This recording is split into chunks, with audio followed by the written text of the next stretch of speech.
What is up, guys? I hope you're well. My name is Mark, and today we're back with some more r/entitled people. If you're new here, please consider hitting that like, that subscribe, and maybe that notification bell, if you enjoy the content, of course. And with that being said, let's get straight into today's stories. Much love, guys.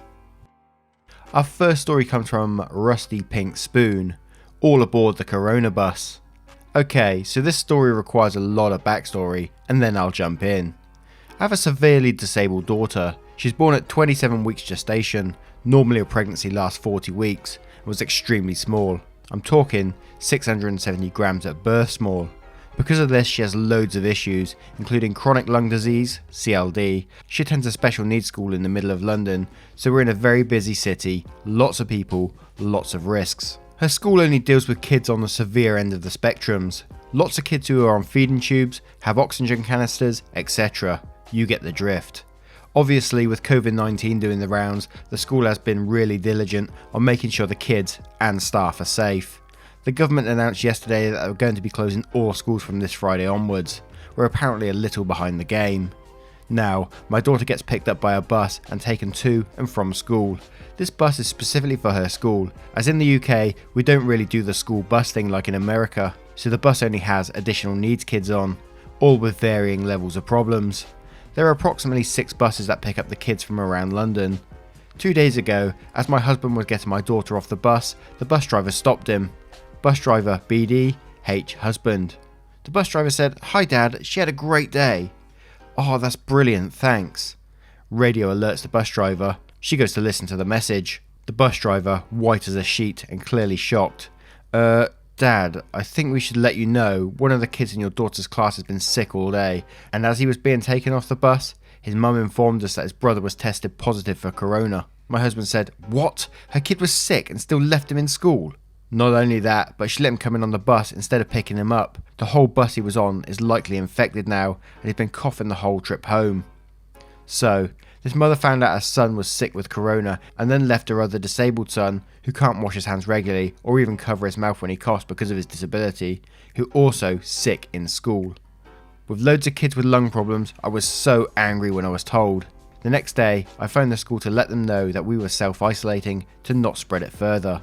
When I explained what happened the day before, nobody had told the school. They were absolutely horrified. The next day, they shut the school, but I suspect the damage is already done. Edit, for those who've already asked, my daughter is 9 years old in May. We're all doing okay at the moment. My daughter hasn't shown any signs of sickness, apart from her throwing up last night. Hopefully we will get through it, regardless of what comes up. I'd also like to note I have an autoimmune disease, as well as my other 2 kids. Boys aged 3 and 2 have asthma and a heart condition. My husband also suffers from asthma, so it will tear through our family if it does get in. I'm just keeping everyone home and trying to get through it without going out. Although we might have no choice but to go shopping soon, running low on food and nappies. Thank you for all your concern, it is appreciated. Edit 2, apparently some people didn't read it properly. It wasn't a different kid coughing on the bus, it was the same kid who'd been sick all day in school. They had just said that he'd been coughing on the bus a lot, because the bus driver obviously didn't see them during the day. It wasn't a new kid coughing. Thanks. Important edit. People requesting an update. We are 4 days later and 3 of my little ones have woken up with a temperature. Me and my husband have fevers too, as well as headaches, so don't know if it's just stress or sickness related. I will let you know if anything else happens. And please do. I'm actually going to keep an eye on that one, because let's say they're in a really bad situation if they get it. It's kind of like my dad at the moment, who's only working with one lung. If he gets it, he's pretty much toast. You know, it's really scary actually.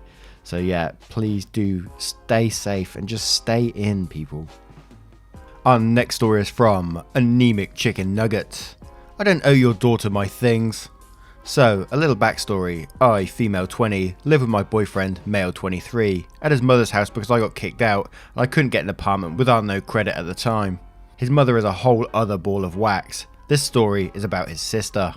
His sister has a 5-year-old, she acts like a 3-year-old and has been poorly raised and is quite obvious. She is always over, so I get to see firsthand how this mother chooses to raise her kid. It's mostly, I'm going to watch whatever I want to do and you need to go in the other room and bother someone else because I don't want to deal with it. My boyfriend cleaned out our car and put this beach hat in the garage because he was in a hurry. Little girl went into the garage and saw the hat and wanted to play with it. So my boyfriend's dad asked if she could. I said for the day, I didn't care, but I would be putting it in my closet soon because I need it for the summer and I don't want it broken. She ruins everything. So she plays with it and I thought it was cute, she likes it so much. However, she ripped a part of it. Understood because she's a kid. However, to keep it from getting more damage, when she went back home, I snuck it back into my room. The next day, I get an angry mother knocking on my bedroom door, saying how dare I take the hat back, and that if I'm not using it, I owe it to her daughter to let her play with it. I simply laughed and said that I don't owe her shit, and that I won't be letting her play with it again since she ripped the corner of it. Her mum went nuts talking about how rude I am for stealing her daughter's childhood over a hat. I told her to go and buy one for her then, and of course she says, "You need to buy her one since you're the one who's taken it away from her and you owe her another." I laughed again and told her I would not be buying a hat for her daughter and that I don't owe either of them anything. I can't believe that over something so small she is freaking out. It's my stuff at the end of the day. I don't care or like the little girl, and neither does my boyfriend. We only deal with her because we live there. The fact that over something so small means that I'm ruining this little girl's childhood. Well, that sucks. I don't want my stuff ruined, and I don't need to have my stuff ruined just because she wants to play with it. This hat was handmade by my grandmother. I can't just go and get another one. People appall me. Edit. So I seem to have made this unclear. The EP in this story is my boyfriend's sister. She has a 5-year-old and doesn't live with us. Just comes over whenever and demands what she wants. His actual mother, whom we live with, yes we pay rent, stop fucking assuming we're freeloaders, is a sweetheart. Too right, if your grandmother made that hat, you gotta guard that with your life, you know. Those things are precious to people. You can't just let kids take them, you know. Kids need 2 things, and that's just love and discipline. The rest usually follows quite nicely, or so I'm told. Our next story is from Has5050681. I don't care if your sister has a broken hand and cancer. She should still play video games with my son. This happened yesterday, and I'm just trying to get over it myself. Some backstory. My younger sister was diagnosed with cancer early 2017. As of now, she's still having treatment and we're uncertain about when her treatment will end. Yesterday, she tried to walk to the bathroom from her bed. She slipped and landed awkwardly on her hand. Luckily, when we got it checked at hospital, it was just a buccal fracture. It's not very serious, but it requires a splint. She didn't need a cast, but it was in her left hand, so I was happy with the outcome as it could have easily been worse. Anyway, later on that day, she was feeling a little upset and my mum went out to get us all McDonald's. I was just spending a little time with LS, little sister, and helping her out with what she needed whilst mum picked up the food. Enter EU, entitled uncle, and EK, entitled kid, around 8 years old. They visit fairly often and we're used to them arriving. Because of how annoying they are to LS, I always keep my PS4 with games like FIFA and Fortnite installed downstairs so any kids who visit stay away from my younger sister and they don't bug anyone else. EK said, "Hi everyone." I'm surprised to see them. "Oh, hi EK, how are you?" "Okay, can I play on the Switch?" The Switch is for LS. It always stays in her room and she takes it to the hospital when she has to stay. That isn't going to be possible. LS hurt her hand and she can't be near people. Have you seen her splint?" "Obviously I saw the splint." I said, "Then you know she can't, and also you know that I have a PS4 with the games you like downstairs. I'll be down soon and I'll play with you." I should add that I've bought a PS4 with games I never use for the purpose of keeping visitors away from LS. Her immune system can't handle people visiting, but EU's family failed to understand. I prefer keeping them downstairs because it's less pressure for LS and puts me at ease knowing she's okay. "No, I want to play with a Switch with LS." I then suggest for EK to take the Switch handheld and take it downstairs. EK then throws a tantrum, enter EU upstairs to LS's room. The entitled uncle says, "What did you do to upset him?" I said, "I told him he can't play on the Switch with LS." I then told him to go on the PS4. Then I said take the Switch handheld downstairs. "Are you really telling me that a splint on her left arm stops her from playing games?" I'm slightly shocked. Yes, it does. Plus she's tired from being in a hospital all day, getting her arm sorted. Let her rest. He said, "I don't care if she's tired or has a broken arm. That shouldn't stop her from playing games with EK." I'm just shocked at this point. Then my mum arrives back home with the McDonald's. To shut up EK, I gave him my McFlurry and told him to stay downstairs and go on the PS4. EK then did just that. I told him to load Fortnite on the PS4 and play it. His eyes lit up and there were no other arguments. We are trying to recover from the scenario because LS was left upset by what EK and EU said. It's just disgusting that their motivation to come to our house was to play on the Switch and eat our food. I didn't mind giving him the McFlurry, all I cared about was LS being happy, especially after hurting her hand and all the other crap she's been through the past 2 years. Edit, thanks to the user who gave the silver award. Edit 2, wow, I wasn't expecting this much of a response, many thanks to everyone. I've tried to look through everyone's comments. I don't mind talking about LS because I'm used to it by now. Prefer talking about it for a while. I did keep it to myself and I developed many issues with my mental health. I'm still dealing with these, but I'm happy that there are many people on the subreddit who are caring and empathetic. If anyone is going through things regarding family and friends, if you want to send me a chat, if you have any more questions, I wouldn't mind answering any. I can't say I'm an expert at all, but if you're stuck, I'd be happy to help as much as I can.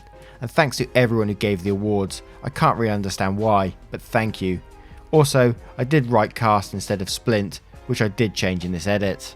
Edit 3, LS has acute lymphoblastic leukemia. It's a type of blood cancer which is quite common in children. However, she has an abnormality which makes her cancer more difficult to treat. Damn, man. Ignoring the entitled people because they just wind me up. But I hope your little sister is doing well. One of my neighbours across the street from me just found out that their little daughter, no older than my niece, 9 years old, they just found out she's got leukemia, and I think it started in one of her legs or something, and now she's wheelchair bound and she's being treated, but they're not really sure on the outcome at the moment. It's fucking awful. You feel so helpless, like you want to be able to help, but what can you do? We try to support their family as much as they can, especially at this time with all the stuff going on, offered to get them shopping and all this kind of stuff. So, you know, every little helps. Look after people, man, especially in times like this. Anyway, guys, I hope you did enjoy today's stories. I'm enjoying posting them right now, especially when we're all going through a hard time. It's a pleasure to be able to provide some sort of entertainment to your boredom. Thank you very much for being here. If you did enjoy this video, please consider hitting that like, that subscribe, and that notification bell. As always, stay as safe as possible, guys. It's a crazy world out there. Self-isolate if you can, and listen to the advice on TVs because it's very important that we don't infect each other any worse than it is right now. Much love, guys, and take care of yourselves. Goodbye.